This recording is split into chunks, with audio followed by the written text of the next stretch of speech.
රුවන්වැලි මහා සෑයට නිවැරදි ආකාරව ජීවිත පූජා කර වන්දනාමාන කරන්නේ කෙසේද?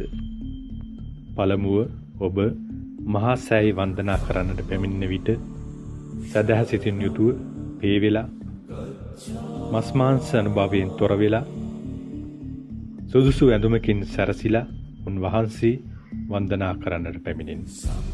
හැකිනම් කිරි ආහාර තෙල් මල් පහන් රැගෙන උන්වහන්සේ වන්දනා කරන්නට පැමිණෙන.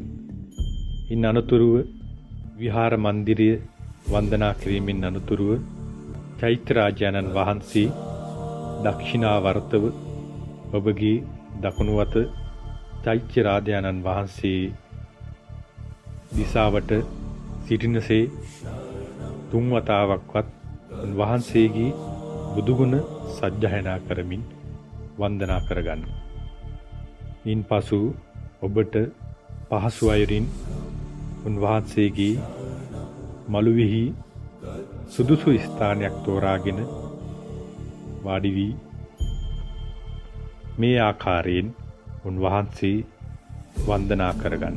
පළමුව සදහ සිතින් යුතුව පංචශීලය සමාදන් වී තෙරුවන් සරණ ගොස් අනතුරුව දෙවියන්ට පින් පමුණවා රතන සූත්‍රය, දජග්ග සූත්‍රය, ආටානාට සූත්‍රය මේ සූත්‍ර සජ්ජායනා කරමින් වැඩි වේලාවක් මහා සෑ මළුවේ ගත කරන්න.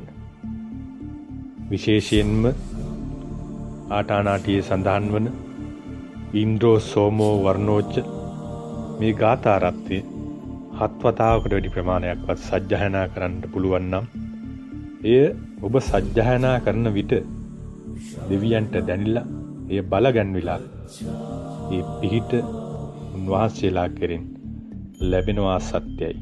එසේ බුදුගුණ තිරුවන් සරණ ගොස් දෙවියන්ට පින් පමුණවා සූත්‍ර සජ්ජායනා කිරීමෙන් අනතුරුව මහා සෑයේ පාදමේ ඔබගේ නල්ලත තබා ද්‍රෝණයක් ධාතුන් වහන්සේලා තැන්පත් රත්නමාලී මහා සෑයට මාගේ නමස්කාරය වේවායි ප්‍රාර්ථනා කරන්න.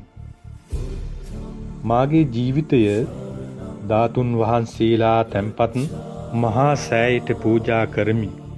පූජා වේවා, පූජාම වේවායි සිතා අධිෂ්ඨාන කරන්න.